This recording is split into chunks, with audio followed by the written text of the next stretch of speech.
Hello everyone, welcome to Come Sit at My Table. Melissa and I are really happy to have you here with us today.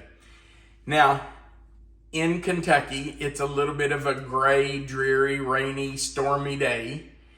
And so we have decided to fix something that I consider to be a real comfort food. Today we are making what we call goulash. Now, the problem with a goulash recipe on YouTube is that everybody and their grandmother has their own goulash recipe. So the goulash I'm making today very well may not be the same as the way your family makes goulash. In fact, in Kentucky and West Virginia, neighbors don't make goulash the same way. People at church don't make goulash the same way. Everybody has their own way to make it. So this is our version of goulash. This is the way our family makes it. So let's look at what we're going to use today to make goulash. And we'll talk about some of the differences as we go.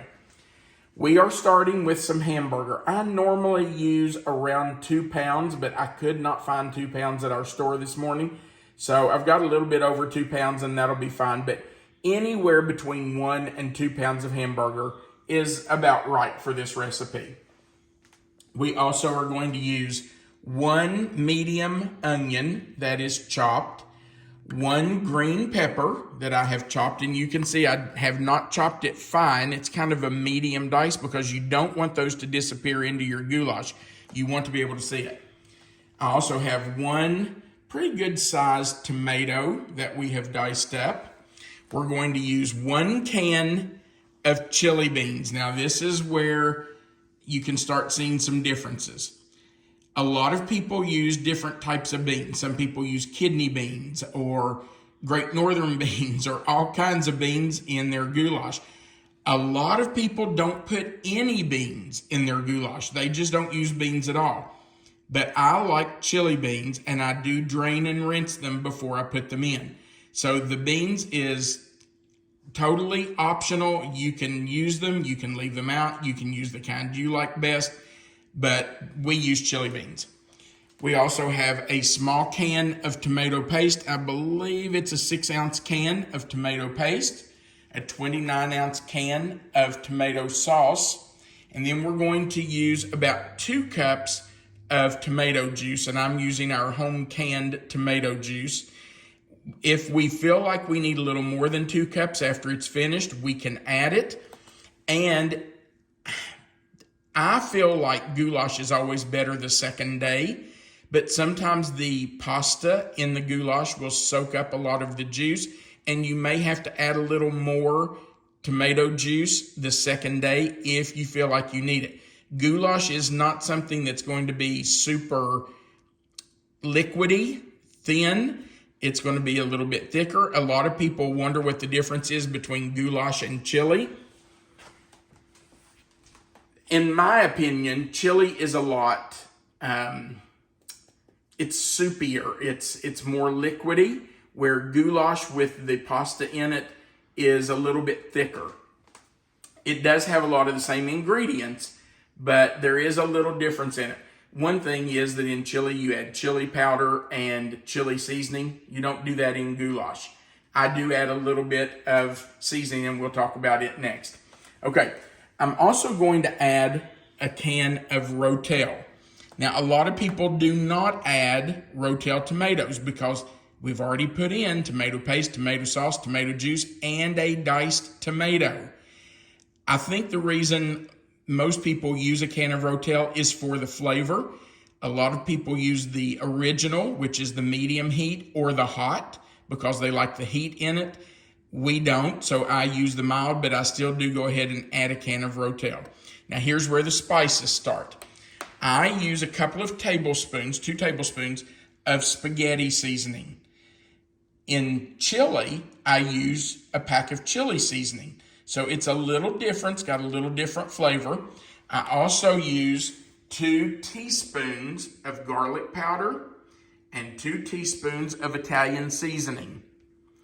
Then about 1 teaspoon of salt and less than a teaspoon, maybe 3/4 of a teaspoon of pepper. I also use 2 teaspoons of minced garlic. If you're mincing your own, that would be 2 cloves. And then we add a 16-ounce box or 1 pound of macaroni. Now, you don't have to add the macaroni, but I feel like if it's goulash, it has macaroni in it. I do not put pasta in my chili. If I put pasta in it, then I'm making goulash, in my opinion. So for me, for our family, goulash has macaroni in it, has some kind of pasta, where chili does not. Okay, so what we do first is we have to brown and drain this hamburger. So that's where I'm going to start. After it is browned and drained, we'll come back and add everything else to the pot all at once. Just stir it all in, except for the macaroni. And we have to cook it separately before we add it in. So let's just get started with our hamburger in our pot. I'll go ahead and turn that on. Move that out of the way for just a minute. Let me get my hamburger open here. Guess I should have already had that open, shouldn't I? And we're just going to put it in and start it browning. Now I'm just going to start chopping it up some. You don't really have to chop it fine. You want some chunks in it for goulash. You don't want it as fine as what I do it for chili. When I make chili, I like it chopped up pretty fine.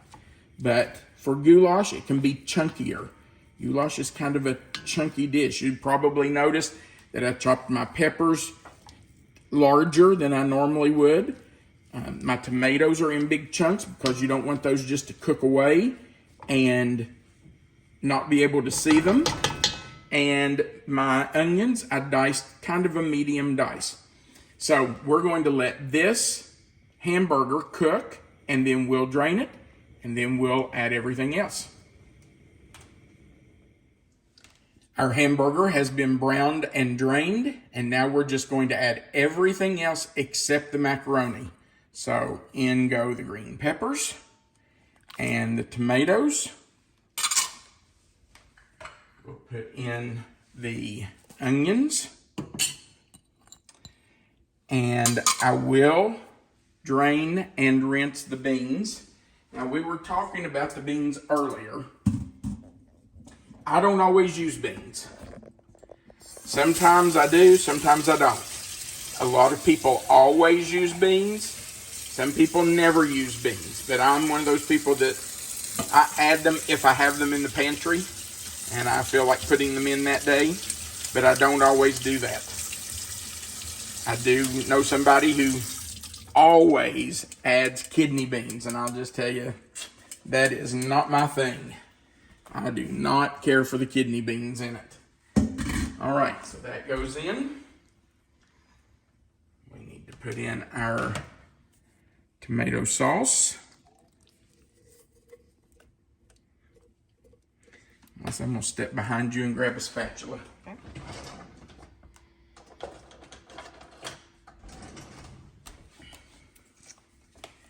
I want all that sauce out of there. I won't leave any of that in that jar, in that can. And you know what? I should have gotten a small spatula too for the tomato paste. Tomato paste is something I do not normally put in my chili. But I do put it in goulash.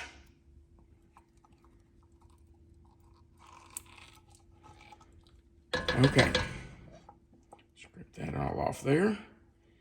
And get it in. Okay. Finished with that. Now, if you don't can your own tomato juice, I really would encourage you to do that. Tomato juice is one of those things that is so easy to can, and it is so delicious. All right, so I'm putting in about 2 cups.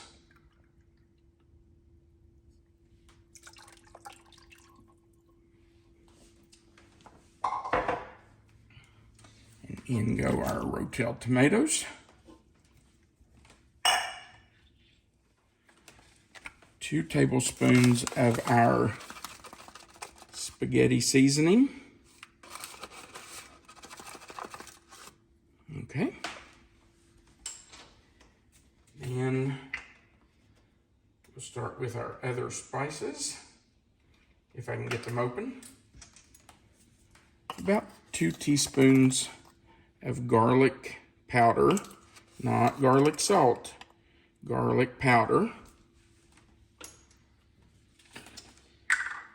And about the same amount of Italian seasoning.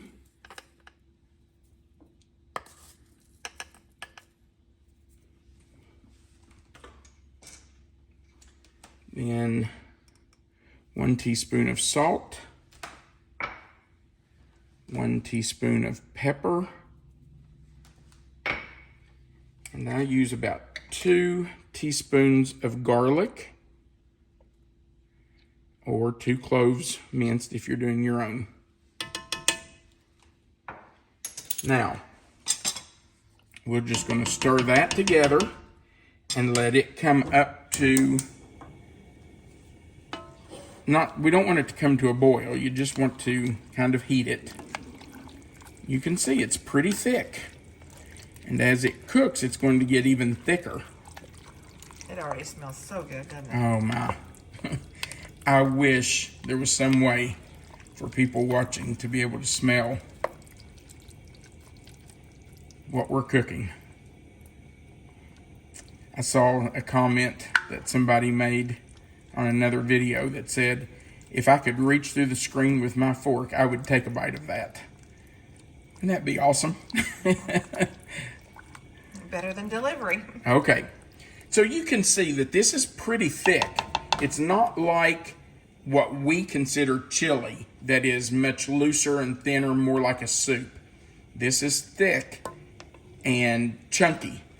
All right, so I'm just going to turn it down to about medium. Macaroni? And yes, we're going to turn this down to about medium. Let it just heat through.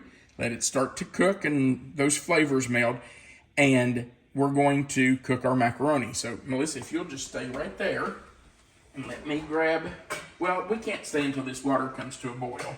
So, let us get our water started for the macaroni. And while it's starting to come to a boil, we'll get ready to put it all together, and then we'll come back and show you the macaroni. Our water has come to a boil for our pasta, and I am going to salt that. I forgot to do it. So let me salt that real quick. Okay. And salty as the sea? Salty as the sea. Always. I will never forget the little Italian guy telling me that. Your pasta water should always be as salty as the sea. Okay, so while we were waiting for that to come to a boil, and by the way, I need to set that for how long? 7 minutes? Let's see. Yeah, 7 minutes. So let's just go ahead and set that. 7 minutes. While we were waiting on that, we decided we're going to make a pan of cornbread to go with this. Now, this is not what I consider my southern style cornbread. This is a very easy cornbread recipe. So we're going to use 2 cups of self-rising cornmeal. You want to make sure that it says self-rising cornmeal mix. We're going to use about 1.5 cups of buttermilk. If it's a little too thick and we need more, I can put more in it. We need 2 eggs and 1 stick of butter that is melted. Now, the first thing we have to do is get our skillet hot. So I'm going to take about a spoon, maybe a little more than a spoonful of bacon grease, and I'm going to stick that in the oven and let the bacon grease melt while we're mixing this together. So literally all we do is just dump it all in. 2 cups of cornmeal, our buttermilk, and by the way, if you don't have buttermilk, you can just use whole milk in this. You do not have to have buttermilk.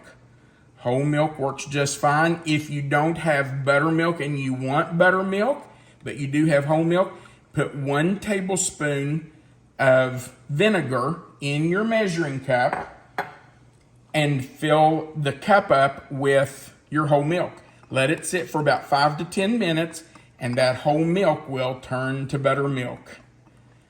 So if you don't have to use buttermilk, but you can. Okay, so 2 eggs. Don't want that one to roll off there.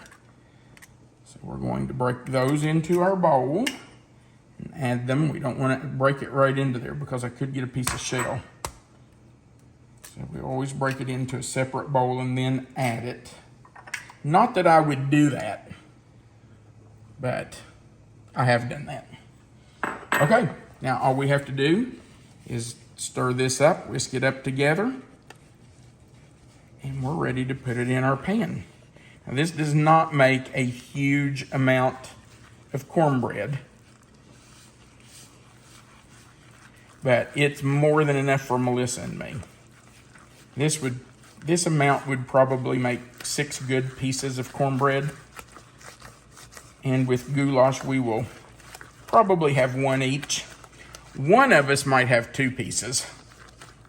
We won't say who. You're telling on yourself, not me. Well, you know, I like a piece with my goulash, but then I like a piece that's just laid open with butter on top of it. That looks pretty good. Okay. Let's check our pan, see if our bacon grease has melted. Oh, it has. And we just want to kind of roll that around, get the edges coated with that bacon grease. Now, I don't want all of that in there. So I'm going to put a little bit of it in our cornbread mix and then pour a little bit of it out. Splash that right on me. Stir that in. Actually, you know what? I'm just going to put some more of that in there. I don't know how much, maybe 2 tablespoons. And you don't have to add bacon grease to it, but it does make it good. Okay? So in we go to our pan. We'll get that in our oven. The oven is preheated to 425. And we will bake it until it's nice and browned on top and the middle is done. I'm going to guess 30 to 40 minutes, but we'll see. All right. Let's see how that does. Now, you will notice there's a little bit of bacon grease kind of pooling on top of the cornbread. Don't get that off there. Leave that on there. It's really good. Okay, so we're going into the oven, and then we'll be back and finish our goulash. Well, our cornbread is out of the oven, and it looks and smells wonderful. And our macaroni has been drained and added to our goulash. And you can see that it's pretty thick. Remember, we talked about earlier that it's different than chili. Chili's a lot soupier than this. It's not this thick.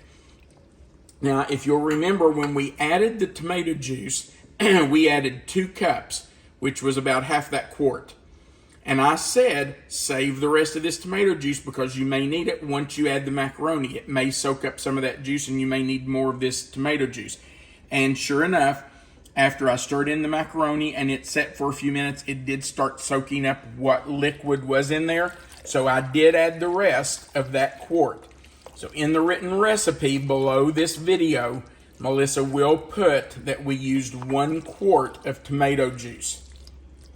All right, let's have a taste. Now this is what Melissa and I are having for lunch today. So I'm not going to eat a lot of it, but I do want to taste it for you. So here we go. By the way, if you'll remember, I told you that I do not put sugar in mine. I do put sugar in chili, but I do not put it in goulash. Some people do.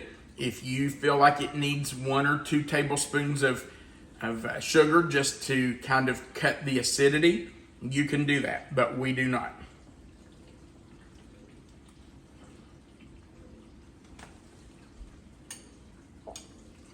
Oh my goodness.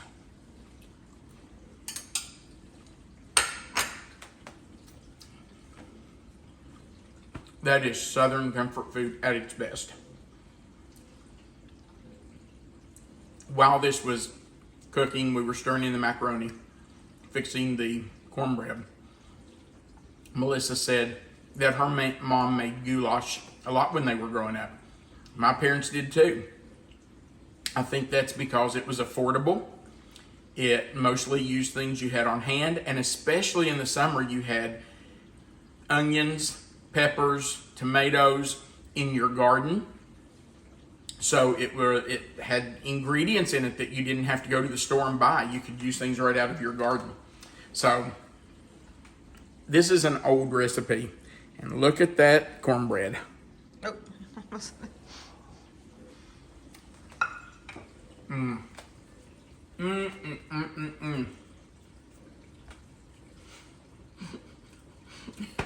It just doesn't get better than this. There are a lot of cornbread recipes out there. And I like what we call Southern cornbread. But I'm going to tell you, this cornbread recipe, well, you saw, it goes together in a couple of minutes. It literally has, 4 ingredients? And I think we baked it about 20 to 25 minutes. Our oven bakes a little hot. Normally, I think it should take around 30, but our oven's hot. And I think it baked about between 20 and 25 minutes, and it's done. You just can't get better than that meal right there. Man, I hope you try this. All right, thank you so much for watching. Please go right below this video and click that thumbs up button. That's just the like button. Says you liked our video. The more people that click it, the more times YouTube will share it. If you've not before, please click that subscribe button and the little notification bell beside of it, and then the word all. That just subscribes you to our channel, and that's how we build our channel. Also remember that right below the video, Melissa always puts that written recipe in the description box. Where you see the title of this recipe, where it says goulash, if you'll click in that box will expand, and she puts the written recipe right there for you, and our contact information is under that recipe.